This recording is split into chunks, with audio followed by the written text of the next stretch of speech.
bien, pour donc le séminaire, je remercie ceux qui étaient au cours et qui sont restés. Nous allons écouter et avoir le plaisir d'entendre Philippe Drapeau-Contim, qui nous vient de Rennes, où il est maître de conférence. C'est un spécialiste de philosophie du langage, aussi de métaphysique. Il est co-directeur du Centre atlantique de philosophie à Rennes, c'est toujours le cas? Non, ça a changé. Mais... Ah. D'accord. Il est aussi connu ici au Collège de France pour participer aux activités du groupe d'études de métaphysique organisé par la chaire de Claudine Tiercelin.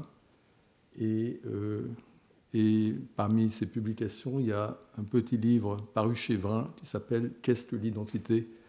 et que je recommande. Donc aujourd'hui, nous allons l'entendre sur des questions qui touchent à la référence, peut-être à l'identité. Le titre, c'est « Y a-t-il un tigre étalon ?» Et je vais me mettre dans la salle pour voir les diapos. À toi, Philippe. Bonjour à toutes et à tous. Merci beaucoup, François, pour ton invitation et ton accueil. Je suis vraiment très heureux et très honoré de parler dans le cadre de ce séminaire. Aujourd'hui, ce dont je vais parler se situe dans le prolongement de l'une des questions qui anime les travaux de François Recanati, à savoir élucider le mécanisme de la référence et le sens des termes singuliers, à cette différence près que je vais aujourd'hui intéresser aux termes d'espèces naturelles, donc des termes comme or, tigre, chêne, moineau. Plus précisément, ce que je voudrais faire aujourd'hui, c'est examiner ce qu'on appelle une version de la théorie causale de la référence que Saul Kripke esquisse dans le Naming and Necessity, la logique, traduit en français par la logique et non propre au début des années 70. Donc une version de la théorie causale de la référence que Kripke développe spécialement pour les termes d'espèces naturelles. Et je voudrais la confronter non pas en examinant les termes d'espèces en général, mais plus spécifiquement les noms vraiment scientifiques d'espèces tels qu'ils sont utilisés en zoologie. Et donc, comme j'espère pouvoir le montrer, je pense que la confrontation de la théorie de Kripke à la nomenclature zoologique lui est favorable à la théorie. Ça veut dire que l'explication que Kripke donne de la façon dont la référence des termes d'espèces est fixée correspond tout à fait à la façon dont les zoologistes assignent la référence à des noms de taxons. Alors, je commence par un petit rappel de la position de Kripke. Dans la troisième conférence de Naming and Necessity, Kripke s'attache à réfuter ce qu'on peut appeler la conception descriptiviste des termes d'espèces naturelles. Selon cette conception, les termes d'espèces naturelles, donc des termes comme chêne, tigre, etc., sont avant tout des termes descriptifs, c'est-à-dire des termes qui expriment des propriétés et des caractéristiques que des objets doivent satisfaire pour tomber dans l'extension du terme. Et donc, par exemple, dans le cas si on prend l'exemple du terme d'espèce le tigre, le terme aurait sa référence fixée par une description définie du genre le félin carnivore long de 3 mètres, dont le pelage est jaune rayé de noir, etc. Et un objet tomberait, dans ce cas-là, selon cette conception, un objet tombe dans l'extension du tigre, on peut appliquer correctement le terme tigre à cet objet, si et seulement si cet objet satisfait toutes les propriétés qui figurent dans la liste, ou du moins la plupart d'entre elles. Donc, à l'encontre du descriptivisme des termes d'espèces naturelles, Kripke a adressé une batterie d'objections que je ne vais pas discuter aujourd'hui, parce que ce n'est pas le propos, et je vais directement m'intéresser à la théorie qu'il développe en lieu et place de la théorie descriptiviste. Kripke défend, je vous ai dit, une version de la théorie causale de la référence. Alors pourquoi causale? parce que dans ce cadre-là, le facteur qu'on juge déterminant pour expliquer pourquoi tel terme s'applique à telle classe d'objets, ce n'est pas une description, c'est-à-dire le terme exprimerait une description, et puis l'espèce qui serait désignée serait celle qui satisfait le mieux la description. Donc non, le facteur déterminant, c'est un facteur causal, à savoir le fait qu'il y a une relation causale plus ou moins directe entre l'usage du terme, notamment celui qui est le stipulateur du terme d'espèce, celui qui introduit ou qui baptise l'espèce, et l'espèce représentée par ces exemplaires concrets. Alors plus exactement, Kripke, dans la logique non propre, soutient que les termes d'espèce, en fait, ne doivent pas être classés comme des adjectifs ou des termes descriptifs, ce sont avant tout pour lui des noms. Donc des expressions qui ont pour but de nommer, ça peut paraître trivial, mais c'est-à-dire de faire référence et non pas de décrire ou d'attribuer des caractéristiques. Et plus précisément, il soutient que ces noms, les termes d'espèce, ont leur référence fixée par ostension, monstration, d'un échantillon restreint d'exemplaires lors du baptême de l'espèce. Donc, alors le baptême, c'est pas du tout, ça n'a rien forcément de cérémonial ou de ritualisé, ça peut être implicite, c'est simplement la première fois où l'on nomme l'espèce en question.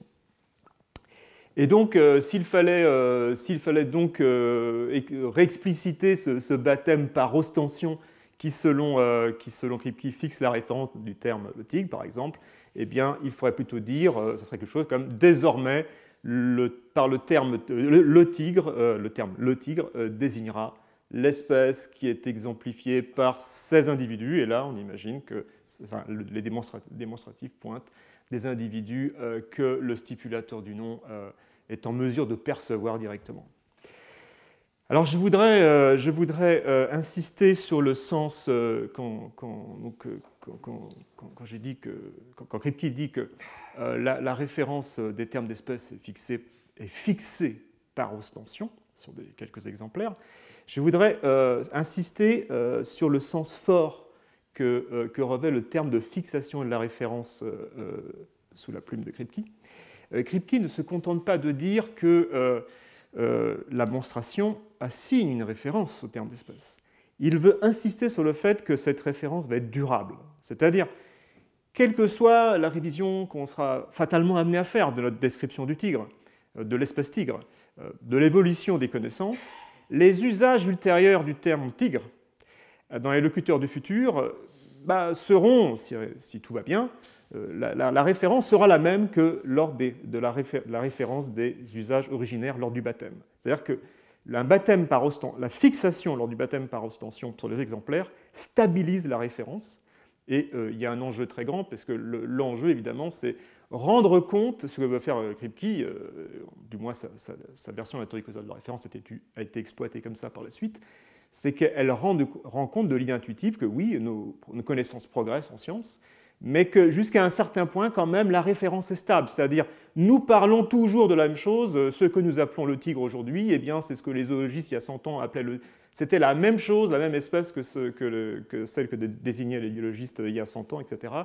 Nos connaissances progressent, mais justement, pour rendre compte de l'idée du progrès des connaissances, il faut qu'on rende compte de l'idée qu'il y a un gond fixe dans nos connaissances. Quelque chose qui reste stable, et nos représentations à propos de ces choses s'améliorent. Mais pour ça, il faut rendre compte de l'idée qu'il y a une certaine stabilité de la référence au travers de l'évolution des connaissances. Et donc là, c'est précisément ce qui se passe selon Kripke, parce que Kripke soutient que les usages ultérieurs du terme tigre vont hériter mécaniquement de leur référence des usages antérieurs le long d'une chaîne causale de transmission du terme d'espèce qui aboutit à un baptême ostension, où là, la référence est fixée. Par monstration de quelques spécimens. Alors que, évidemment, si on est dans la conception descriptiviste, si ce qui fait la médiation, la connexion entre un terme et l'espèce, c'est une description, dès lors que notre description de l'espèce change ou on la révise, elle est modifiée, alors ça n'implique pas forcément une rupture qu'on change de référence, parce que deux termes peuvent avoir des sens différents et néanmoins continuer à faire référence, mais en tout cas, le changement de description ne garantit plus qu'on parle de la même chose. Et il y a un risque très grand que l'on perde la référence en cours de route et donc qu'on change de sujet, comme on dit. Donc la conception descriptiviste est plutôt mal placée pour sauver l'idée d'une stabilité de la référence au travers du changement des connaissances, tandis que la version de la théorie causale de Kripke, elle, est évidemment bien placée. Mais c'est une version très forte, puisque ce n'est pas simplement une théorie causale de la référence, c'est une théorie causale historique. C'est-à-dire au sens où les usages originaires du terme lors du baptême, par ostension, ont une autorité référentielle sur les usages ultérieurs. Alors moi, je voudrais est-ce trop tôt? Non, c'est bon. Moi, je voudrais aujourd'hui discuter une des... Alors c'est ça dont je voudrais discuter aujourd'hui, de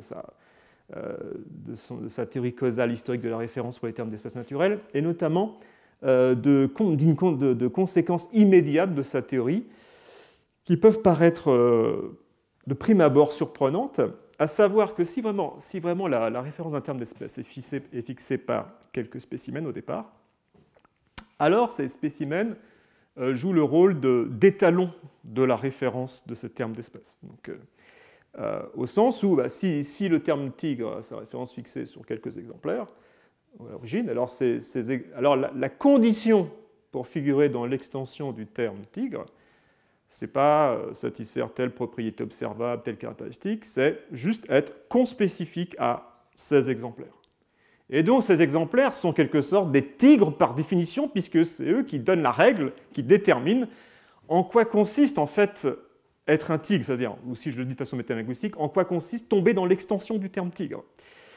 Et donc pour ces quelques tigres étalons, eh bien, il est vrai a priori, et non pas empiriquement, qu'ils sont des tigres, tandis que pour l'immense majorité de tous les autres animaux que vous pouvez rencontrer, évidemment, ça va être une question empirique que de savoir si c'est un tigre. On ne peut pas, si vous rencontrez un animal comme ça, vous ne pouvez pas vous dire a priori c'est un tigre, vous devez l'observer, voir s'il présente les traits caractéristiques. Alors là, par exemple, vous devez, selon la théorie de Kripke, vous devez vérifier empiriquement que, en dehors de ce petit échantillon d'exemplaires qui fixe la référence du terme tigre, vous devez vérifier si les autres animaux, pour savoir si c'est un tigre ou pas, s'ils sont bien dans la relation d'être de la même espèce que vos exemplaires d'origine. Mais pour ça, il faut les observer. Il faut vérifier si les individus que vous vous demandez si sont les tigres ou pas possèdent les propriétés ou les caractéristiques qui font qu'ils sont de la même espèce que les exemplaires étalons. Donc, ça peut paraître assez étonnant de dire que nos exemplaires du baptême par ostension, il est vrai a priori qu'ils appartiennent à l'espèce qu'ils servent à nommer, mais c'est une conséquence, alors certains trouvent que c'est une conséquence étonnante mais rafraîchissante, d'autres trouvent que c'est indésirable, voire légèrement scandaleux. En tout cas, c'est parfaitement assumé par Kripke, qu'il revendique tout à fait, qu'il assume tout à fait dans l'extrait que je vous donne de la logique des noms propres et que je vous lis. Alors, voici ce que dit Kripke. L'or, alors c'est une traduction de François Recanati, puisque la Naming and Necessity a été traduit en 1982 par François. L'or est la substance exemplifiée par les spécimens que voilà, ou du moins par la plupart d'entre eux. Cette définition exprime une vérité a priori, tout comme la définition du mètre. Un mètre, c'est la longueur de la barre étalon S. Ces définitions fixent une référence. Je crois qu'en général, c'est ainsi qu'on fixe la référence des noms d'espèces naturelles, que ces espèces soient chimiques, végétales ou animales. On définit la substance comme l'espèce qu'exemplifient les éléments d'un échantillon donné. Donc, dans ce passage, Kripke est en train de comparer le rôle que jouent les exemplaires qui fixent la référence d'un terme d'espèce, dans un baptême par ostension, avec les étalons physiques qui servent à fixer les termes d'unité de mesure, et notamment ici le terme d'unité de mesure, le mètre. Donc, comme on le sait, de 1889 à 1960, le terme le mètre a eu sa référence fixée comme étant, par convention, comme étant la longueur d'une certaine barre d'iridium, de platine iridium, qui était déposée dans le bureau des mesures à Sèvres. Donc c'est ce qu'on appelle le mètre étalon, ou c'est ce que Kripke appelle la barre S. Donc c'est une convention, donc selon cette convention, une fois qu'on a fixé ainsi la longueur de 1 mètre, eh bien, ça détermine ce que ça veut dire mesurer 1 mètre. C'est-à-dire, mesurer 1 mètre, c'est quelque chose de mesurer 1 mètre si sa longueur coïncide exactement avec la longueur de la barre étalon. Et comme, trivialement, la barre étalon a la longueur qu'elle a, il est vrai a priori que la barre S, le mètre étalon, mesure 1 mètre. Voilà. C'est une définition, c'est une vérité a priori. Et ce que dit Kripke, c'est que ce qui est vrai de la barre S ou du mètre étalon est également vrai des échantillons qui servent à fixer la référence par ostension d'un terme d'espèce. Et donc, il y aurait des tigres étalons, pour reprendre notre exemple, comme il y a eu un mètre étalon. Alors, par exemple,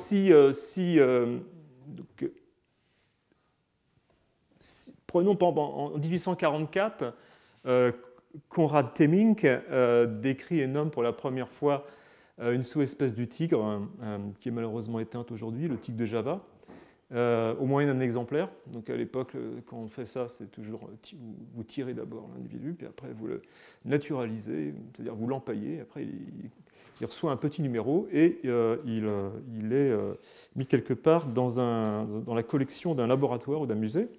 Donc je ne sais pas je n'ai pas retrouvé son numéro, mais appelons-le Raja, ce tigre individuel que Konrad Temminck a utilisé pour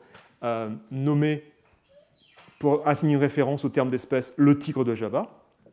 Eh bien, selon ce que dit Kripke ici, il est vrai, comme Raja, c'est l'individu qui fixe par ostension la référence du terme d'espèce, le tigre de Java, il est vrai a priori que Raja est un tigre de Java, alors que, bien entendu, pour tous les autres animaux de la Terre, c'est une question empirique de savoir s'ils sont, oui ou non, des tigres de Java. Donc, plus généralement, Kripke soutient, c'est ça les conséquences qui m'intéressent dans l'hypothèse de Kripke, parce que ce sont des conséquences tellement fortes qu'elles permettent mieux de la tester. Plus généralement, pour tout terme d'espèce E, qui est introduit par ostension d'un échantillon d'exemplaires I1, I2, il est vrai a priori que I1 et I2 sont de l'espèce E. Ou, pour le dire autrement, l'hypothèse de Kripke revient à dire que nos jugements concernant les spécimens qui ont servi à baptiser un terme d'espèce, à baptiser l'espèce, sont immunisés à l'encontre de l'erreur de classification. C'est-à-dire qu'on ne peut pas rationnellement envisager qu'on pourrait découvrir que, en fait, on se soit trompé et que ces exemplaires, I1, I2, là, ne soient pas de l'espèce E, mais d'une autre espèce E'. L'erreur de classification à leur égard est absolument, est a priori exclue. Alors qu'évidemment, on peut toujours se tromper, pour tous les individus extérieurs à cet échantillon d'origine, on peut toujours se tromper sur l'espèce à laquelle ils s'appartiennent. Donc la question qui m'intéresse aujourd'hui, c'est est-ce que les termes d'espèces naturelles ont bien leur référence fixée au sens fort, où le dit Kripke, c'est-à-dire au sens fort où ça implique à la prioricité et l'immunisation à l'encontre de l'erreur de classification. Donc, est-ce qu'il y a des tigres étalons comme il y a un mètre étalon? Alors, avant de répondre, de rentrer un peu dans le nerf du sujet, il y a deux clarifications qu'il faut faire, je pense, sur ce que je viens de présenter de Kripke. Premièrement, alors c'est surtout du côté de la philosophie de la biologie, il y a des auteurs qui disent que la version de la théorie causale de référence de Kripke est forcément incorrecte, car elle implique une thèse qui serait métaphysique, qui serait complètement obsolète, à savoir l'essentialisme. Alors l'essentialisme, ça veut dire beaucoup de choses, il y a beaucoup de choses là-dedans. Là, par exemple, l'idée que si on dit qu'il est vrai a priori que Raja est un tigre de Java, ça sous-entend qu'il l'est essentiellement ou nécessairement. Il n'aurait pas pu être d'une autre sous-espèce que celle à laquelle il appartient actuellement. Et alors, Il est vrai que Kripke soutient par ailleurs dans la logique des noms propres, il défend, il ne s'en cache pas, parce que c'est l'une des marques, on va dire, de la logique des noms propres. C'est en partie un livre, c'est en grande partie un livre de philosophie du langage, et c'est aussi en partie un livre de métaphysique, et dans son volet métaphysique, la logique des noms propres défend effectivement l'essentialisme, et notamment l'idée que les individus appartiennent essentiellement à l'espèce à laquelle ils appartiennent actuellement. Mais chez Kripke, c'est une option. C'est-à-dire que quand vous avez dit qu'il est vrai a priori par exemple, que Raja était un tigre de Java, ça en soi, alors ça c'est une conséquence de la théorie causale de la référence, mais ça n'implique nullement la thèse essentialiste qui consiste à conclure de l'a priori au nécessaire, qui dirait il est nécessaire que Raja, ou il est essentiel à Raja d'être un tigre de Java. Kripke prend aussi cette seconde thèse, mais pour des raisons métaphysiques totalement indépendantes, liées à son essentialisme métaphysique, qui n'ont rien à voir avec la théorie de la référence. Et alors, vous pouvez dire, bah si, ça implique, l'a priori implique le nécessaire. Non, parce que Kripke est célèbre pour avoir défendu qu'il faut distinguer complètement les deux catégories. Et notamment dans le cas du maître étalon, par exemple, c'est très célèbre, Kripke dit il est vrai a priori que la barre S mesure 1 mètre, mais la barre étalon, mais bien sûr qu'il est contingent qu'elle mesure 1 mètre, car dans un autre monde possible, elle aurait pu être plus longue qu'elle ne l'est actuellement. Et donc, elle aurait pu ne pas mesurer 1 mètre, bien que dans notre monde actuel, nous savons a priori qu'elle mesure 1 mètre. Donc, Kripke défend la thèse qu'on appelle de l'a priori contingent, et on peut, si on est gêné, si on ne veut pas se mouiller avec des questions de l'essentialisme, on peut tout à fait prendre la thèse de la prioricité que j'ai présentée, c'est-à-dire les exemplaires qui servent à nommer par ostension un terme d'espèce, il est vrai a priori qu'il appelle cette espèce, sans prendre la thèse essentialiste. Deuxième point de clarification, concernant la question de savoir que Kripke nous dit, voilà, j'ai présenté ça, c'est une version de la théorie causale de la référence. La référence d'un terme d'espèce est assignée par ostension.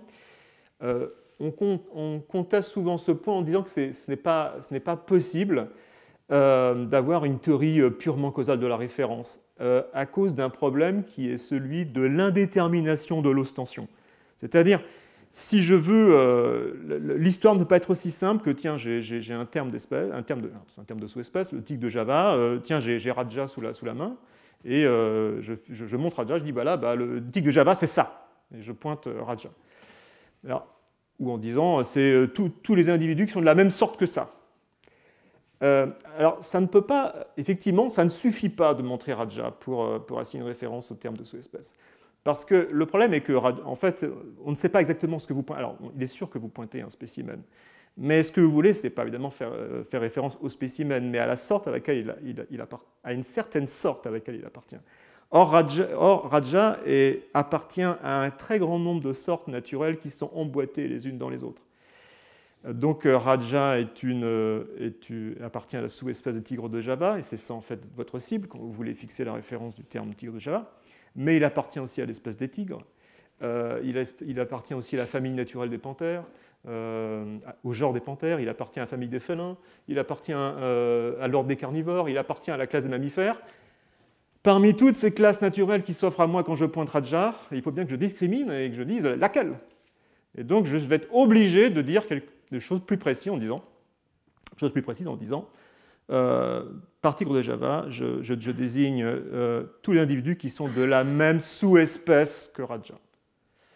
La même sous-espèce. Ou alors, si c'est une espèce, je veux dire la même espèce que. Ou alors, si c'est le genre, je veux dire le même genre que. Donc, je vais devoir introduire une condition descriptive minimale, c'est-à-dire ici, la notion quand même technique en biologie de être de la même sous-espèce que. Ou, si c'est une espèce, être de la même espèce que. C'est-à-dire utiliser en biologie ce qu'on appelle la catégorie espèce. Ce qui fait de la théorie causale, enfin, je pense que Kripke va plutôt dans ce n'est pas quelqu'un qui défend une théorie purement causale de la référence, on voit clairement qu'il y a des éléments descriptifs qui doivent être invoqués lors du baptême pour restreindre, pour délimiter exactement la classe à laquelle que l'on veut désigner. Donc on peut appeler ça une théorie hybride de la référence, mais on reste franchement dans le pôle, on reste quand même dans le cadre d'une théorie causale de la référence. Pourquoi ? parce que d'une part, la condition descriptive qui est rajoutée est très pauvre et minimale, ce que nous ne mettons pas au moment du baptême par ostension. Nous ne mentionnons pas le phénotype, les propriétés caractéristiques observables, tout ça ne figure pas dans le baptême par ostension. On est juste obligé d'utiliser la catégorie assez formelle de être de la même espèce que ou être de la même sous-espèce que. Et le poids des exemplaires reste énorme parce que quel que soit le petit élément descriptif qu'on utilise pour délimiter exactement la classe que l'on veut, les exemplaires du baptême par extension, eux, seront dans cette classe. Donc ça ne touche pas la thèse d'a prioricité ni la thèse d'immunisation.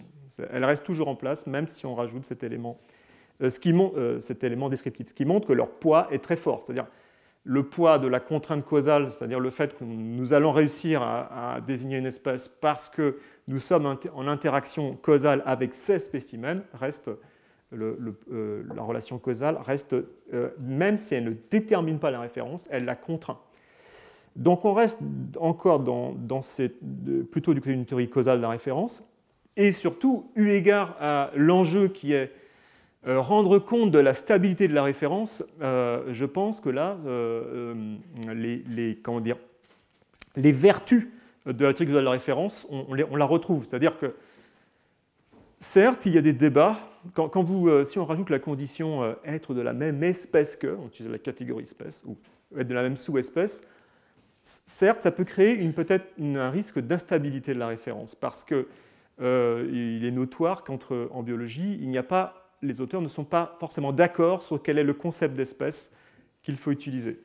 Il y a un débat qu'on appelle le problème de l'espèce en biologie. Certains biologistes vont utiliser un concept dit écologique de l'espèce, qui est plutôt fondé sur l'interfécondité et l'isolement reproductif. D'autres vont utiliser un concept plutôt écologique de l'espèce, où on définit une espèce par sa niche écologique. D'autres vont utiliser un concept phylogénétique de l'espèce, où une espèce est plutôt une lignée évolutive. Alors oui, il peut avoir c'est-à-dire que d'un biologiste à l'autre, ce qu'on appelle l'espèce, la référence peut varier. Mais l'important est qu'en général, à l'intérieur des sous-branches de la biologie, prenez par exemple les ornithologues qui sont en train de nommer des espèces et des sous-espèces, il y a en général un accord sur quel concept d'espèce est pertinent. Donc de ce point de vue-là, le risque d'instabilité de la référence est relativement faible. Donc je trouve que là, on reste quand même plutôt dans une théorie causale de la référence qui est légèrement enrichie par une condition descriptive, mais on reste dans une théorie causale de la référence. Alors, ces clarifications étant faites, donc je reviens à ma question. Est-ce que la référence des termes d'espèces naturelles est fixée au sens fort par ostension d'exemplaires? Et donc, je voudrais montrer que effectivement, l'hypothèse de Kripke est vérifiée par les termes d'espèces qu'on utilise dans la nomenclature zoologique.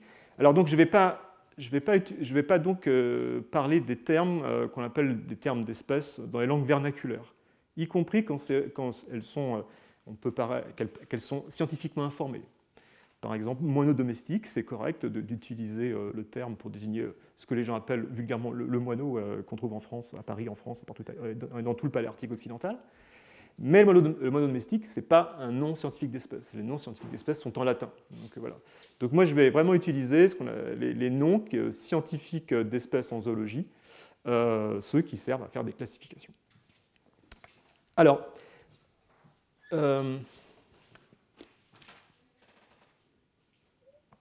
donc là, je pense qu'il y a des choses avec lesquelles vous êtes familières. Donc juste, je rappelle, les noms scientifiques d'espèces en zoologie se présentent comme des binoms latins. Ça, je pense que Voilà, donc par exemple, pour le moineau que vous pouvez voir autour du collège, donc le moineau domestique, eh bien, le nom scientifique de l'espèce, c'est Passer domesticus. Vous avez le terme passer qui renvoie au genre, et domesticus, qui est l'épithète qui précise l'espèce. Et si vous voulez nommer une sous-espèce, là, vous passez un trinom latin, où là, le dernier épithète précise la sous-espèce, c'est-à-dire la population qui a des variations à l'intérieur des espèces, des espèces qu'on appelle polytypiques, qui ont plusieurs sous-espèces, et mais qui maintiennent quand même des échanges de gènes suffisants pour qu'on considère que l'unité de l'espèce n'est pas mise à mal. Donc on considère que c'est plutôt des sous-espèces. Donc si par exemple je voulais désigner plutôt La sous-espèce asiatique du moine domestique, ben, nous on l'appelle Passer domesticus indicus. Voilà, c'est le trinom latin. Alors pourquoi je me focalise sur les noms d'espèces et de sous-espèces en zoologie, alors qu'il y a plein de noms de taxons de rang supérieur, des noms de genre, des noms de famille? Parce que les noms de taxons en zoologie forment une hiérarchie, au sens où la référence des noms de taxons de rang supérieur est fixée par la référence des noms de taxons de rang inférieur, et ainsi de suite jusqu'à ce qu'on peut appeler des noms de taxons fondamentaux, au sens où leur référence n'est pas fixée par la référence de noms de taxons encore inférieurs, mais directement par, exactement comme le dit Kripke, par des désignations de spécimens.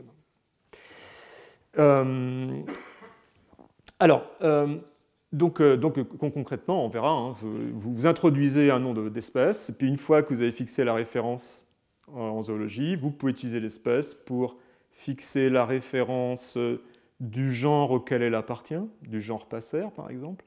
Après, une fois que vous avez réussi à fixer ainsi la référence du nom de genre, vous l'utilisez pour fixer la référence du nom de la famille auquel ce genre appartient, et ainsi de suite. Donc voilà pourquoi je m'intéresse ici aux noms d'espèces et de sous-espèces, parce que ce sont les noms de taxons fondamentaux, c'est le lieu où en biologie la référence est introduite. Après, c'est la machinerie de la nomenclature qui fonctionne. Alors, l'introduction et l'usage des noms de taxons obéissent à des règles très strictes qui sont systématisées dans un code qu'on appelle le Code international de nomenclature zoologique. Or, il existe... Alors, attendez, peut-être que... Non, je vais aller trop vite. C'est là, pardon, j'ai appuyé 2 fois. Or, il existe... Donc, voilà l'article qui m'intéresse. Il existe justement un principe qui est énoncé à l'article 61.1 du Code, qui décrit la procédure qu'on doit suivre lorsqu'on nomme pour la première fois un taxon. Donc, ce principe s'appelle le principe de typification. Or, on va voir la procédure qu'on doit suivre par le principe selon ce principe pour les noms d'espèces et de sous-espèces ressemble vraiment beaucoup à ce que Kripke dit concernant les baptêmes par ostension. Donc je vous lis l'énoncé du principe de typification. Alors c'est un peu jargonnant, je vous préviens, c'est toujours comme ça un peu avec la nomenclature en zoologie. Tout taxon nominal de l'un des rangs des niveaux famille, genre et espèce a réellement ou potentiellement un type porte-nom. La fixation du type porte-nom d'un taxon nominal fournit, là c'est moi qui souligne, le standard objectif de référence pour l'application du nom de ce taxon. Quelles que soient les limites qu'un taxon peut avoir selon les zoologistes, ce sont les types porte-noms considérés comme inclus dans ces limites qui servent à déterminer le nom valide du taxon. Une fois fixés, les types porte-noms sont définitifs et assurent une objectivité permanente à l'application des noms. Voilà qui rappelle beaucoup un baptême ostensif à la Kripke.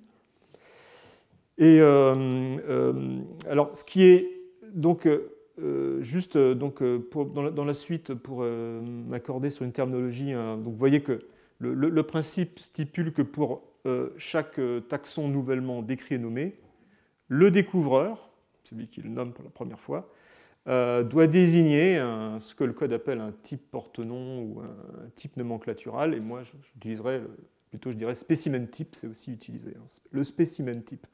Donc idéalement, ce spécimen type,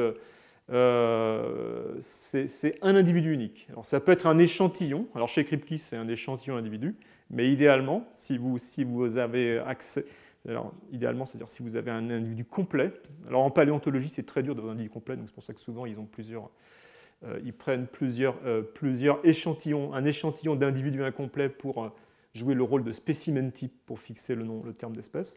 Mais lorsque, comme pour probablement le tigre de Java, vous avez un bon tigre de Java sous la main, alors idéalement, le code préconise d'utiliser un individu unique pour qui devient, alors qu'on appelle le holotype. Holotype, c'est quand vous avez utilisé le spécimen type et réduit à un individu unique qui sert à assigner la référence du nom d'espèce ou de sous-espèce. Et il doit être... Alors lui-même, cet individu, il reçoit un nom propre, il a un nom propre.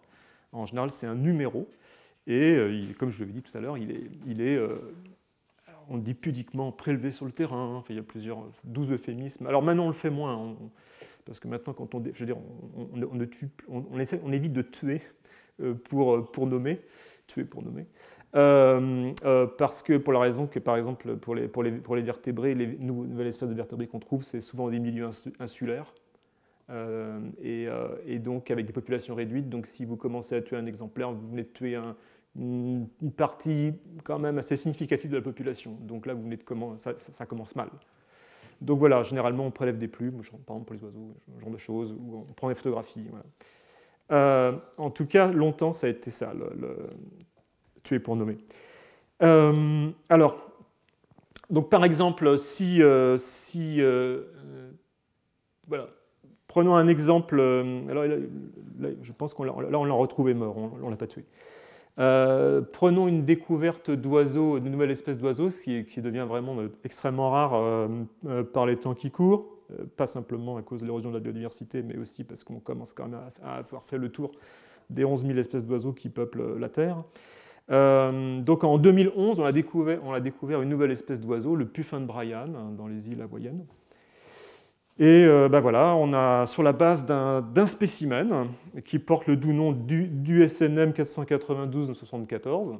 Alors USNM renvoie, c'est le sigle du Muséum national d'histoire naturelle de Washington. Donc l'individu est empaillé et conservé là. Et c'est lui qui sert d'holotype au nom Puffinus bryani, le puffin de Bryan.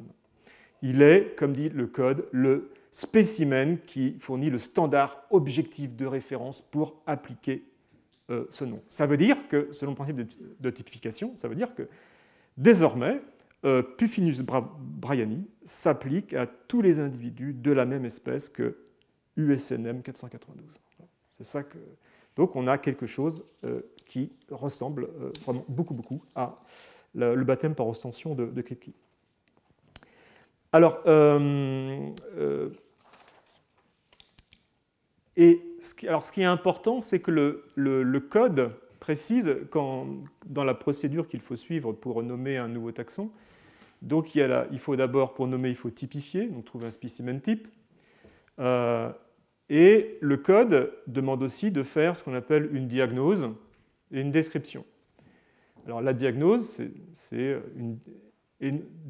énoncer les caractéristiques de l'espèce, notamment celles qui la distinguent des espèces très similaires. Et la diagnose, c'est une description très précise du spécimen que vous avez collecté. Donc par exemple, USNM 492, vous allez dire son envergure, les ailes déployées, la longueur de ses tarses, de son tibia, vous allez mesurer toutes les parties du bec, la coloration des parties inférieures, supérieures du plumage, etc. Donc vous faites une description. Mais le point important, c'est que le code précise bien que la diagnose et la description sont hors jeu pour dire ce à quoi doit s'appliquer le terme d'espèce ou de sous-espèce. Seul le spécimen compte. La diagnose et la description sont des guides épistémiques pour ensuite apprendre à reconnaître l'espèce sur le terrain. Mais ça ne sert pas à fixer la référence du terme d'espèce. Donc le code précise par exemple que si vous faites une diagnose incorrecte, supposons vraiment vous êtes très maladroit et puis vous faites une diagnose qui correspond plus avec une espèce E' que l'espèce E à laquelle appartient votre spécimen. À quoi fait référence le terme d'espèce? À E, pas à E'. De même, le code insiste lourdement sur le fait que le spécimen type peut être atypique au sens lâche ou ordinaire du terme. Donc ça ne peut pas être une contradiction dans les termes, mais ça veut dire vous découvrez une nouvelle espèce, mais pas de peau. Le premier spécimen sur lequel vous tombez, alors vous sentez que c'est une nouvelle espèce, mais je sais pas, il a une pigmentation, par exemple, le puffin de Bryan, je ne sais pas comment il est, si j'ai vu la photo, mais supposons que USNM 492, je sais pas, il ait une excroissance, ça arrive très souvent chez vous, une excroissance du bec, donc un bec d'une longueur anormale, une pigmentation anormale du plumage, mais il est atypique, il ne reflète pas les caractéristiques de l'espèce. Peu importe, dit le code. L'assignation de référence marche par la simplification. Vous pouvez continuer à désigner tranquillement votre espèce Puffin bryanni grâce à ce spécimen. Le spécimen n'a pas à être caractéristique ou typique de son espèce, pourvu qu'il soit de cette espèce, enfin pourvu qu'il soit d'une espèce. Celle justement dont il détermine la limite. Donc voilà, donc, si de même, hein, voilà, si vous faites une description, si le spécimen est tellement atypique que votre description colle mieux avec une espèce E', alors que votre spécimen il appartient à une espèce E, la référence est sur l'espèce E, et pas sur du nom d'espèce, et pas sur E'. Donc, après tout ce qu'on vient de dire, puisqu'on voit que la diagnose et la description sont hors jeu, puisqu'on voit que toute la direction de la référence repose sur un seul spécimen, le principe de modification semble confirmer l'hypothèse de Kripke, au moins sur ce plan. C'est que voilà, si vraiment l'individu mâle qu'on a capturé, enfin qu'on a collecté, USMM 492, est l'holotype du nom Puffinus bryanni, alors il est vrai a priori qu'il est un puffin de Bryan. Et on ne peut pas imaginer qu'on se soit trompé et qu'on découvre tout d'un coup que non, mince, on a mal classé USMM 92, ce n'est pas un puffin de Bryan, mais un puffin d'une autre espèce. Donc les noms de taxons semblent vérifier l'hypothèse de Kripke. Mais voilà le problème, c'est qu'il semble y avoir une famille de contre-exemples potentiels à l'hypothèse de Kripke. C'est ces contre-exemples que je voudrais discuter avec vous aujourd'hui. Donc ils se produisent quand on découvre fortuitement, empiriquement, que le spécimen type n'est pas de la même espèce que l'espèce que l'on a l'habitude de désigner au moyen du nom. Donc, on utilise le spécimen a servi à introduire un nom.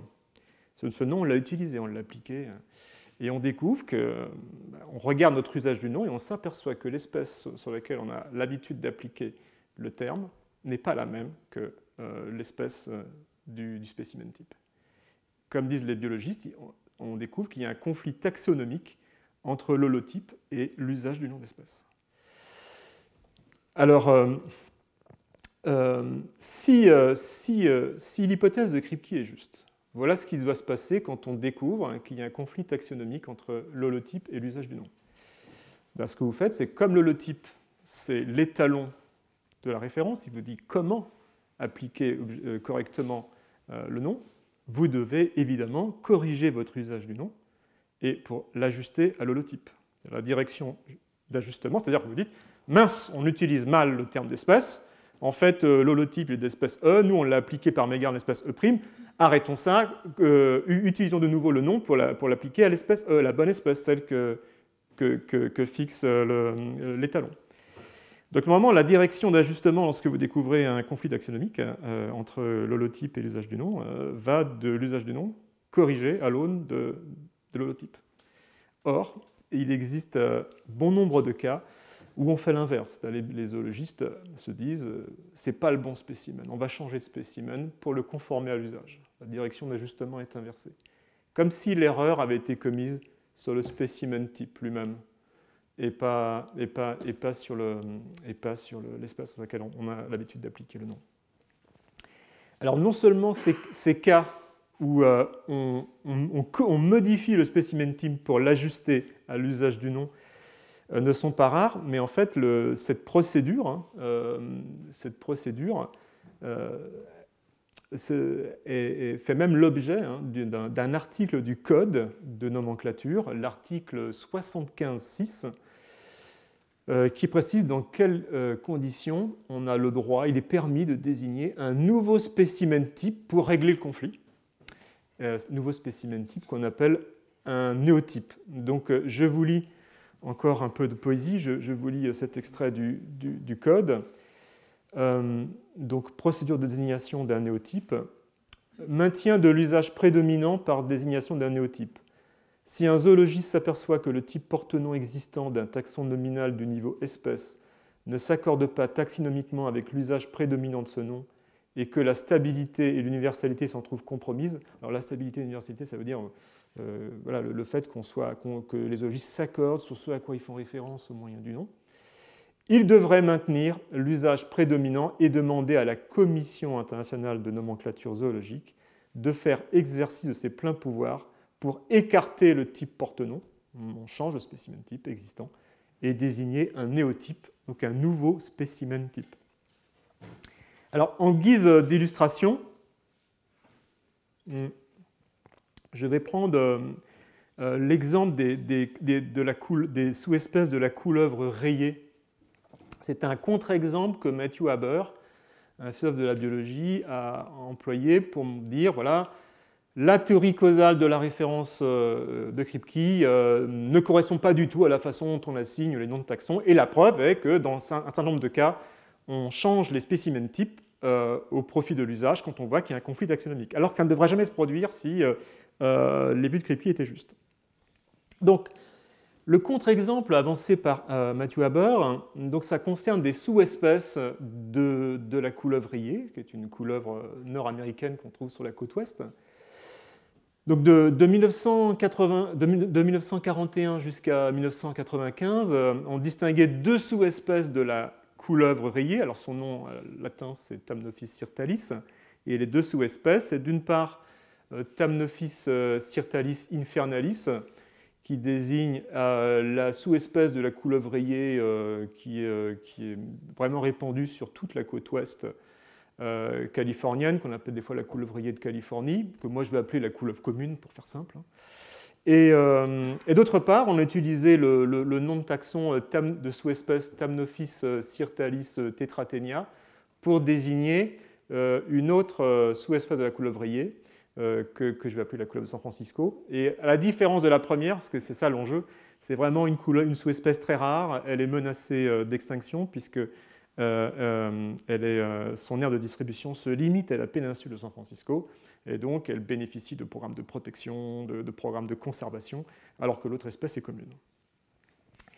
Et voilà le poteau rose, c'est qu'en 1995, des zoologistes examinent le spécimen qui s'appelle Emenachène 846.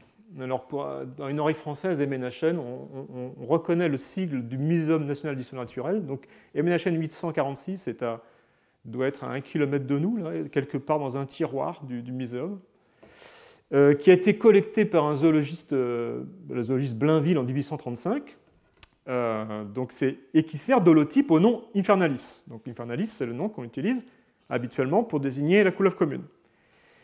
Et les zoologistes s'aperçoivent que en fait, l'holotype de Infernalis n'est pas une couleuvre commune. C'est une couleuvre de San Francisco, donc une couleuvre de sous-espèce très rare. Donc il y a un conflit taxonomique.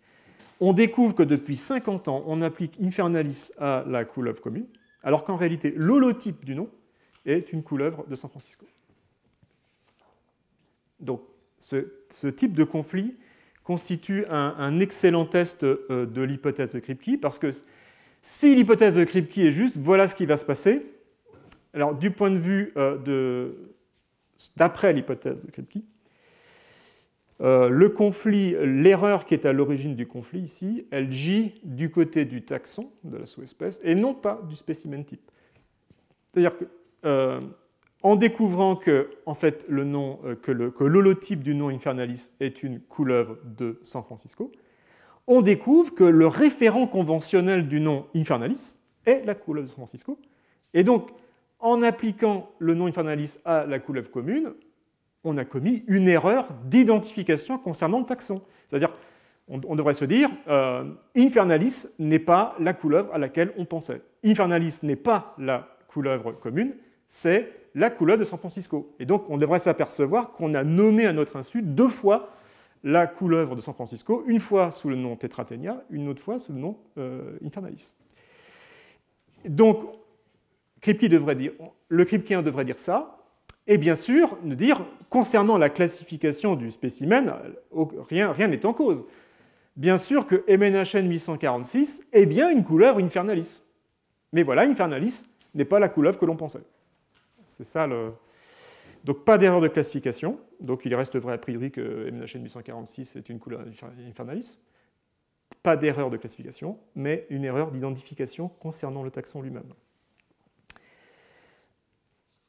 Et donc, si l'hypothèse de Kripke était juste, on devrait réviser toutes nos descriptions que nous avions faites de Infernalis.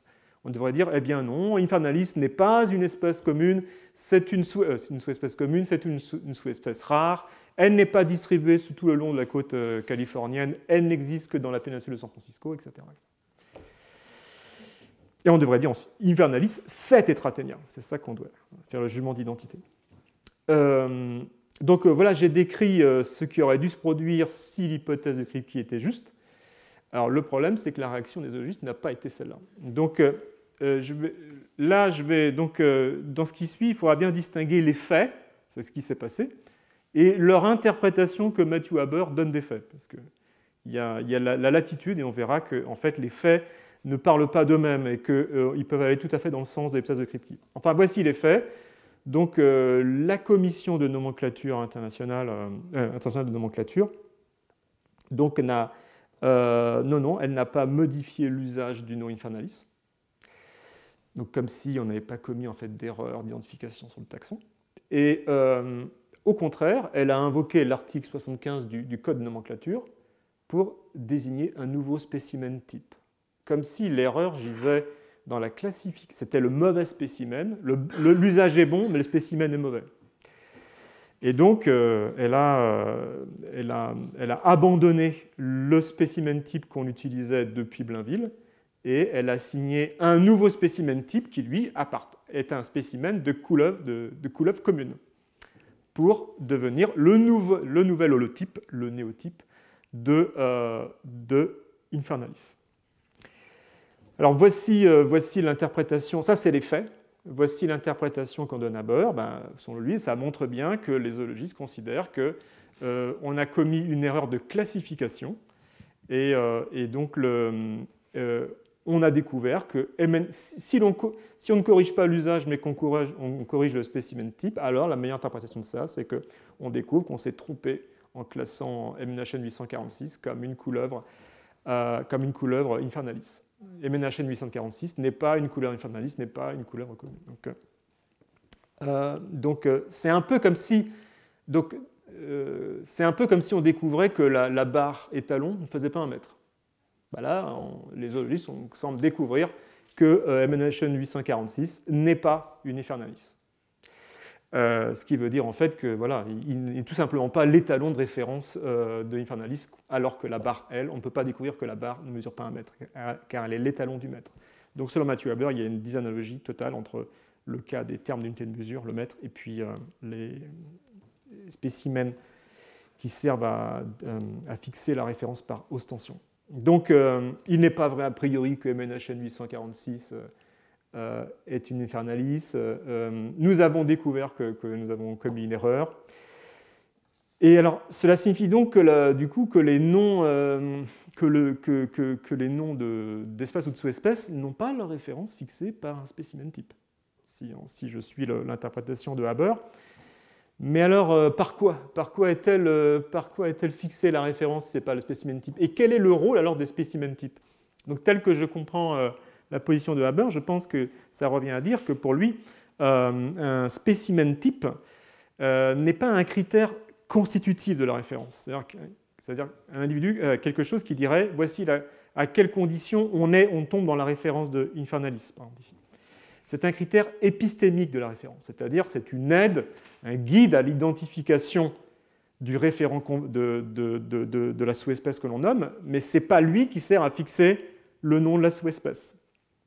Pour comprendre la différence entre cette distinction entre critères, la distinction que je fais entre critères constitutifs de la référence et critères épistémiques, prenez cette analogie qui vaut ce qu'elle vaut, mais imaginez que quelqu'un connaisse François Recanati uniquement de nom et qu'il prévoit d'aller au collège et de le rencontrer, mais il ne sait pas du tout à quoi il ressemble. Alors moi je lui donne une photo de François Recanati, je lui dis François Recanati, c'est ça. Et la photo, clairement, est un critère épistémique, c'est-à-dire du référent, c'est-à-dire que ça va aider. Donc le nom François Recanati dans nos bouches a son référent conventionnel fixé indépendamment de la photo, et la photo sert à reconnaître le référent conventionnel. C'est juste un critère épistémique. on s'en aperçoit que, imaginez que par mégarde, je sors sans regarder une photo d'un certain Smith, je dis François Recanati, c'est ça. Évidemment que quand je dis François Recanati, c'est ça, en montrant la photo, je ne suis pas en train de procéder à une espèce de nouveau baptême qui, désormais, entre vous et moi, le nom François Recanati désignera l'homme quel qu'il soit qui est sur la photo. Parce que, on voit bien, parce que quand je dis François Recanati, c'est ça, bien évidemment que la référence du nom François Recanati ne change pas. Donc, si la photo était un critère constitutif de la référence, bah, ça ferait qu'entre lui et moi, cette personne que j'aide à reconnaître François Recanati, le nom François Recanati commencerait à désigner Smith, l'homme de la photo. On voit bien que non, ça ne change rien. La photo est juste une aide à l'identification du référent conventionnel, référent qui a été assigné au nom François Recanati indépendamment de la photo. Donc je pense que c'est comme ça que Matthew Haber voit le rôle des spécimens types en zoologie uniquement comme critère épistémique. Mais là, je ne comprends plus parce que je ne vois pas pourquoi, dans ce cas-là, ça me paraît très incohérent vis-à-vis de la pratique en zoologie de dire ça, parce que pourquoi se limiter alors à un seul spécimen? Pourquoi préciser que le spécimen n'a pas à être typique? Si c'est un critère d'identification et de référence, il a intérêt à être typique. Vous voyez, c'est un peu comme si, pour reprendre l'analogie, celui qui cherche François Recanati qui ne sait pas à qui il ressemble, je lui donne une photo de François en culotte courte. Évidemment, c'est à 12 ans. Si c'est une photo de François à 12 ans, ce n'est pas une photo typique. Donc, pourquoi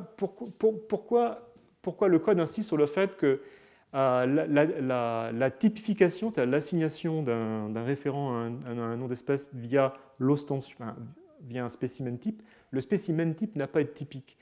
Pourquoi même demander à collecter un individu? Pourquoi ne pas remplacer le spécimen type par, je ne sais pas, des planches de dessin comme on les trouve dans les critères, dans les guides d'identification en ornithologie, par exemple. Alors là c'est les reptiles. Mais les guides d'identification, en général, n'utilisent jamais de photos, c'est vraiment des dessins, parce que c'est beaucoup plus typique que les photos. Les photos sont toujours atypiques, les dessins sont toujours typiques. Donc on a du mal à voir comment... et puis bon, voilà, je trouve qu'on ne voit pas trop si les spécimens types n'ont pas un rôle constitutif dans la référence. Je ne vois pas trop en quoi, quel est leur rôle, parce que leur rôle épistémique me semble très faible. Alors, mais surtout, le point qui me chiffonne dans l'interprétation de Haber, c'est qu'en réalité, quand vous regardez ce qui se passe dans les cas de conflit taxinomique entre holotype et usage d'un nom, on voit que en fait, le problème, c'est qu'en fait, les exemples sont contradictoires. Dans certains cas, oui, il y a désignation de néotype et ça semble parler contre l'hypothèse de Kripke. Dans d'autres cas, ça va tout à fait dans le sens de Kripke. Et donc, le problème, en fait, est que les exemples tirent dans des directions opposées et ce qu'il faut tenter de faire, c'est donner une interprétation cohérente de ces cas-là. Alors, c'est ce que je me propose de faire. Oui, alors j'ai oublié de passer désolé, j'ai oublié de... Alors, ce que je vais faire, c'est présenter justement des cas qui vont tout à fait semblables à celui des couleuvres, conflit taxinomique entre holotype et usage, et qui se résorbent, ce conflit est résorbé conformément à ce que prédit l'hypothèse de Kripke. Parmi les nombreux cas qu'on peut trouver, j'ai trouvé l'exemple des poissons-chats africains, certaines espèces. Donc jusqu'en 1990, on distinguait deux espèces, au moins il y en a d'autres, mais au moins deux espèces de poissons-chats en Afrique, qu'on désignait au moyen de deux noms différents. Donc d'une part, le nom Skilbe mistus, pour désigner une espèce qui a très large distribution en Afrique. Elle est présente dans toute l'Afrique, excepté l'Afrique du Nord. Donc une espèce commune, un peu comme Infernalis, la couleuvre commune. Et puis d'autre part, le nom Skilbe, on utilisait le nom Skilbe niloticus pour désigner une espèce qui était, dont l'aire de distribution se limitait au bassin du Nil. Bon, que je vais appeler le poisson-chat du Nil pour faire court. Et donc, dans un article paru en 1990, des zoologistes révèlent, c'est Potoros de nouveau, que l'holotype du nom Mistus, alors le nom Mistus, c'est le nom que le grand Linné lui-même, en 1758, avait donné au poisson-chat, à ce poisson-chat. L'holotype du nom Mistus, qui avait été sélectionné par Linné, n'est pas de la même espèce que celle à laquelle on applique habituellement le nom Mistus. Donc il s'avère que l'holotype qu'a choisi Linné est un poisson-chat du Nil, tandis que le nom Mistus est employé depuis des dizaines d'années pour désigner le poisson-chat commun. Donc on a donc affaire ici à un cas de conflit tout à fait analogue à celui des couleuvres. Or, ce qui est intéressant, c'est de voir quelle a été la réaction des zoologistes et notamment de la commission de nomenclature, qui a considéré qu'on avait commis une erreur d'identification sur le taxon et non pas une erreur de classification sur l'holotype.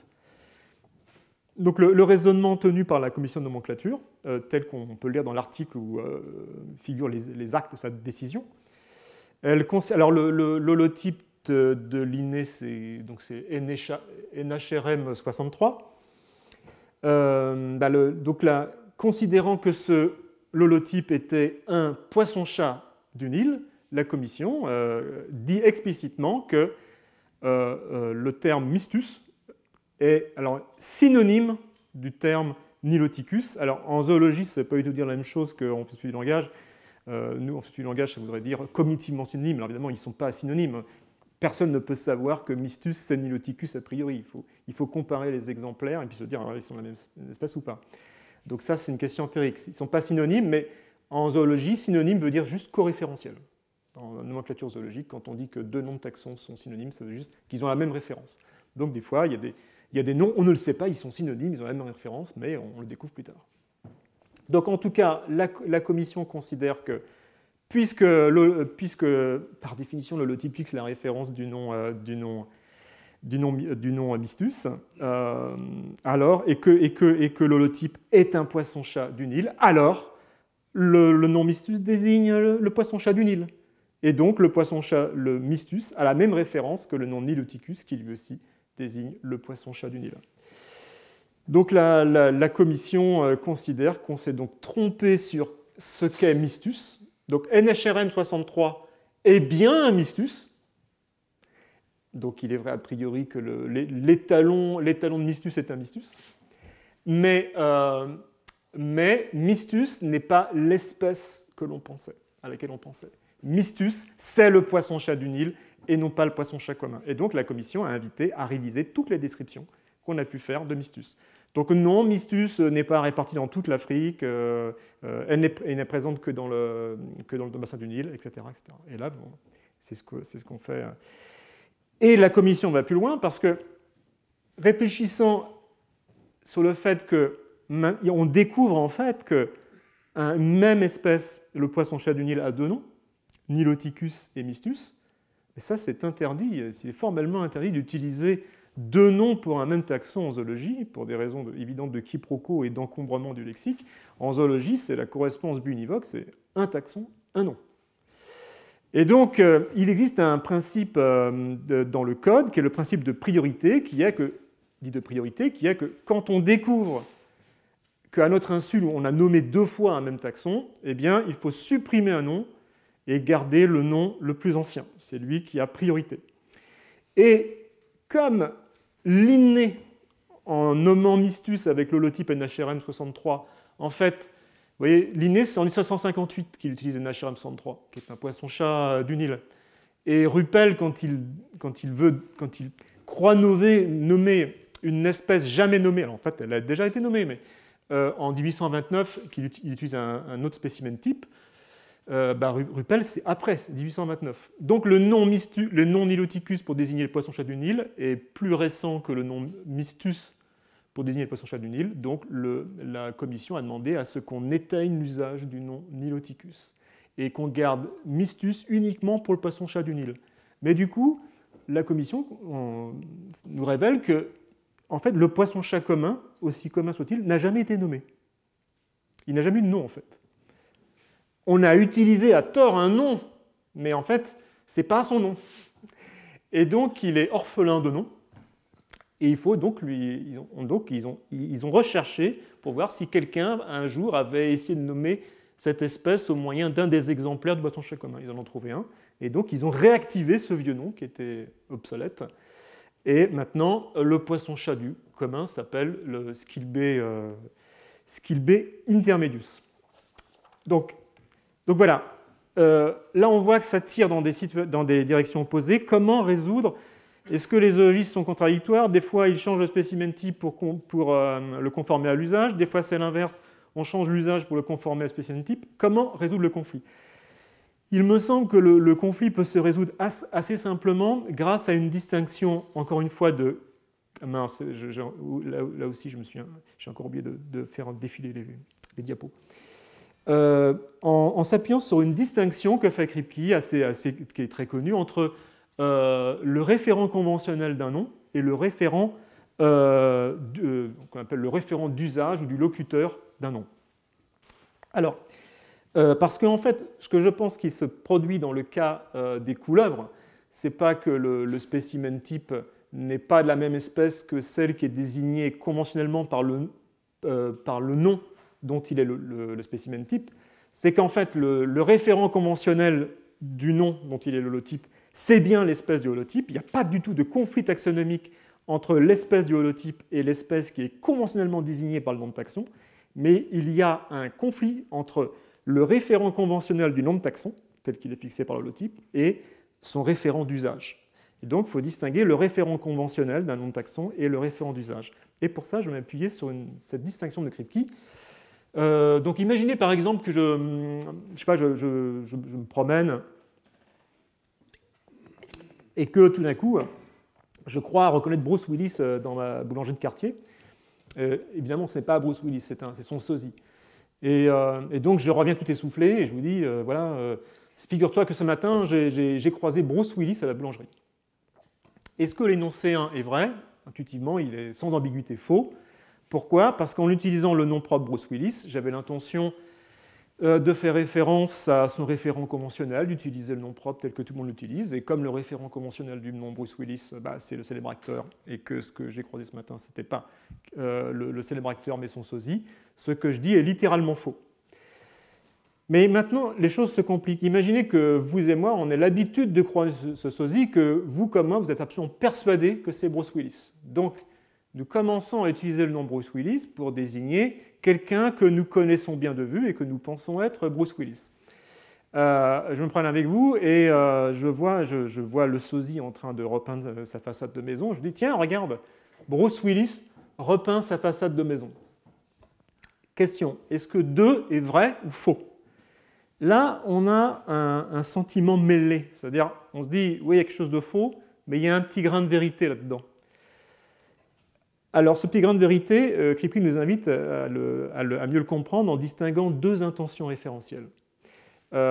Certes, en un sens, si on regarde ce que dit littéralement l'énoncé 2 est faux. Pourquoi? Parce que j'utilisais le nom Bruce Willis, et comme dit Kripke, en l'utilisant, j'avais l'intention référentielle générale, c'est le terme qu'il emploie, d'utiliser le nom Bruce Willis pour désigner son référent conventionnel, au sens où tout le monde l'utilise. Dans ce cas-là, j'ai exprimé la proposition que Bruce Willis repeint la façade de sa maison, et c'est bien entendu faux.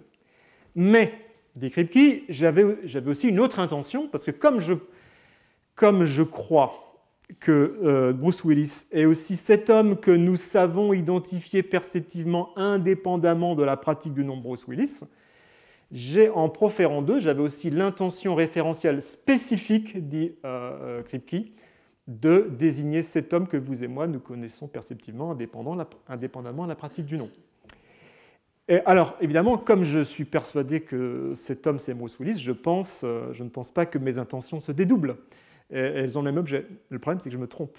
Donc, mon intention référentielle générale a pour objet Bruce Willis, tandis que mon intention référentielle spécifique a pour objet le sosie.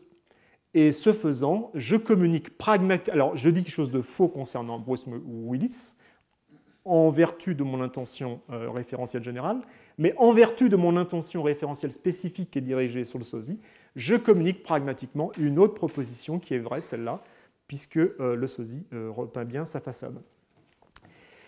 Et donc, c'est à mon avis exactement ce qui se passe dans le cas des couleuvres. Il n'y a pas un conflit entre l'holotype et le référent conventionnel du nom. C'est un conflit, donc l'holotype et le référent conventionnel du nom d'espèces s'aligne sur l'espèce de l'holotype. Donc la thèse d'a prioricité est maintenue, d'immunisation est maintenue. Mais ce qui se passe, c'est que nous développons un usage qui est déviant par rapport au référent conventionnel. Donc le référent conventionnel de Infernalis est bien la couleuvre de San Francisco, la sous-espèce rare. Mais nous avons développé un usage déviant, comme pour l'exemple de tout à l'heure de Bruce Willis. Nous avons pris la mauvaise habitude de communiquer à l'aide de ce nom qui n'est pas approprié des vérités concernant la couleuvre commune.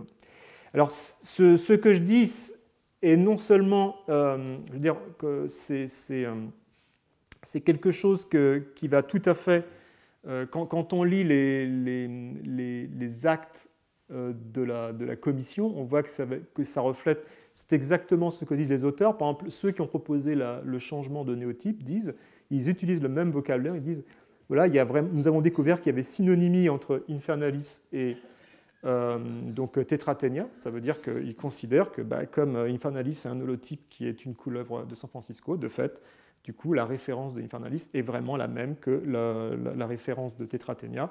Donc on voit bien que ils reconnaissent que le référent conventionnel, dans notre terminologie, c'est bien la couleuvre à laquelle appartient le spécimen type, mais il y a un désaccord entre ce référent conventionnel et le référent d'usage, et d'ailleurs c'est ce qu'on lit en fait quand on regarde, je reviens en arrière, quand on regarde la procédure de désignation d'un néotype. Le conflit taxonomique n'est pas du tout entre le spécimen type et le référent conventionnel du nom qu'il typifie, c'est entre le référent conventionnel du nom ainsi typifié avec ce que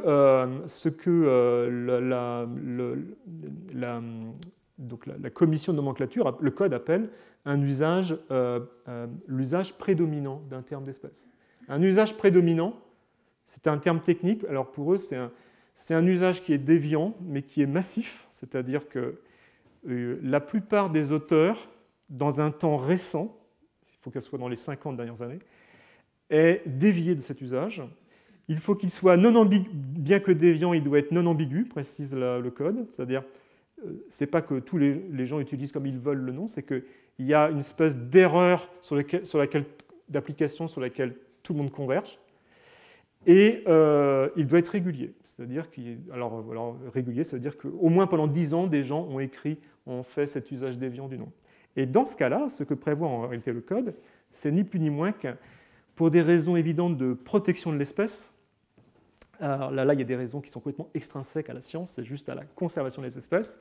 Pour éviter tout quiproquo qui pourrait être préjudiciable à la conservation de ces sous-espèces, je pourrais rentrer un peu dans les détails, mais ce que l'on fait, c'est que l'on décide en fait de changer la signification conventionnelle du nom de taxon. C'est-à-dire quand on change de spécimen type, changer de spécimen type, c'est pas juste on garde le nom d'espèce à la même sens et puis on change de spécimen type ou d'illustration de l'espèce. Le jour où on a remplacé le spécimen type donc la couleuvre l'individu de couleuvre de San Francisco qui typifiait le nom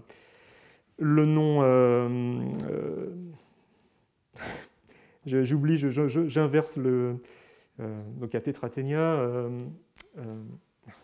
j'ai oublié son petit nom. Infernalis, merci. Donc le jour où on a changé de spécimen type et qu'on a assigné un nouveau spécimen type au nom Infernalis, on a changé la signification conventionnelle d'Infernalis. C'est juste qu'on a à ce moment-là, on a décidé, donc c'est une nouvelle stipulation, et donc c'est deux noms différents, c'est-à-dire Infernalis avant 1995 et Infernalis après 1995, ce sont des homonymes, hein, c'est-à-dire ça se prononce pareil, mais la signification conventionnelle a changé en changeant le spécimen type. Et donc, alors, si vous me demandez, si on revient à mon... là, j'accélère un peu parce que je vois que le temps passe, et donc je vais arriver à la conclusion. Si en revenant à mon propos, si vous me demandez, mais alors, est-ce qu'il est toujours vrai a priori que Emenachén 1146 est une couleuvre Infernalis? Parce que me dire, non, maintenant c'est faux. Vous me dites que maintenant, comme Infernalis, On a changé le spécimen type. Maintenant, Infernalist désigne la couleuvre commune. Et MNHN 846 est une couleuvre de San Francisco, donc l'énoncé est faux. Oui, l'énoncé est faux, mais ça ne veut pas dire. C'est-à-dire, ça veut dire, s'il était vrai avant, maintenant il est faux, donc ça veut dire qu'il n'est pas vrai a priori. Non, ça c'est un fait trivial que si vous changez la signification conventionnelle des mots d'une partie d'un énoncé, vous pouvez transformer n'importe quel énoncé vrai a priori en fausseté. Si je vous dis Pierre est philosophe ou Pierre n'est pas un philosophe, est-ce que l'énoncé est vrai a priori étant donné le sens qu'on donne à ou en français? Oui, l'énoncé est vrai a priori, c'est une instance du tiers exclu. On peut l'admettre comme ça. Mais maintenant, évidemment, si je dis, mais décidons entre nous, là, juste pendant 5 minutes, d'utiliser ou en français pour dire et, la conjonction. Dans ce cas-là, l'énoncé, si je change la signification conventionnelle du terme ou en français, l'énoncé exprime une contradiction qui est fausse. Mais d'aucune façon, évidemment, le fait que je change le sens conventionnel des mots et que je transforme un énoncé vrai en faux, cela montre que l'énoncé n'était pas vrai a priori. Ce qu'on appelle un énoncé vrai a priori, c'est étant donné la signification actuelle des expressions qui le composent, cet énoncé est vrai indépendamment du fait qu'on puisse le vérifier par expérience. Donc le fait que MNHN 846 maintenant est faux n'est aucunement une objection à l'encontre de l'idée qu'il était vrai a priori avant de changer la signification conventionnelle du terme infernaliste. Il était vrai a priori que MNHN 846 était une couleuvre infernaliste. Alors je conclus très brièvement. Donc voilà, j'espère vous avoir convaincu que au moins pour ce qui concerne les noms d'espèces en zoologie, la façon dont on assigne la référence à ces noms d'espèces par des spécimens types confirme l'hypothèse de Kripke d'une fixation par ostension au sens fort des termes d'espèces naturelles. Mais le bémol que je mettrai, c'est que ce ne la vaut que pour les noms de taxons en zoologie. Pourquoi ? Parce qu'il y a une règle explicite qui dit qu'il y a une autorité référentielle des usages originaires, ceux qui sont fixés par la typification, par rapport aux usages ultérieurs. Mais cette règle, à mon sens, n'existe pas pour ce qu'on appelle les noms vernaculaires. Comme on sait, les noms vernaculaires, je ne pense pas qu'on puisse défendre une théorie causale historique de la référence. Une théorie causale, oui, mais une théorie causale historique, voilà, il y a un article célèbre de Gareth Evans qui critique la théorie causale historique de Kripke en disant oui, alors c'est bien une relation causale qui assigne un référent à un nom, mais si on fait un usage qui devient déviant mais qui devient massif et régulier, eh bien la référence peut se déplacer et la référence d'un nom, ce n'est pas l'objet sur lequel, à l'origine, qu'on avait baptisé à l'origine moyen de ce nom, mais c'est la source causale dominante actuelle, dominante dans les informations qui remontent, qui circulent avec ce nom, qui est le référent du nom. Donc il n'y a pas de priorité des usages originaires pour tous les autres noms sur les usages ultérieurs. Mais en zoologie, il y a une règle qui est explicite et qui en plus qui figure, je veux dire, elle figure en creux dans la façon même dont on utilise les noms. Vous voyez par exemple, ici, le code précise bien que quand vous nommez, ça c'est une règle générale, quand vous nommez une espèce ou une sous-espèce ou un taxon en général, pour la première fois dans un article, c'est-à-dire c'est la première fois que le mot figure dans votre article, vous devez non seulement mettre voilà, ici, le binom latin ou le trinom latin, mais vous faites suivre ensuite celui qui a nommé, le découvreur, et ensuite l'année du baptême. Donc dans la forme même du nom est inscrite la préséance des usages originaires. C'est l'usage du baptême par ostension. Voilà, merci pour votre attention.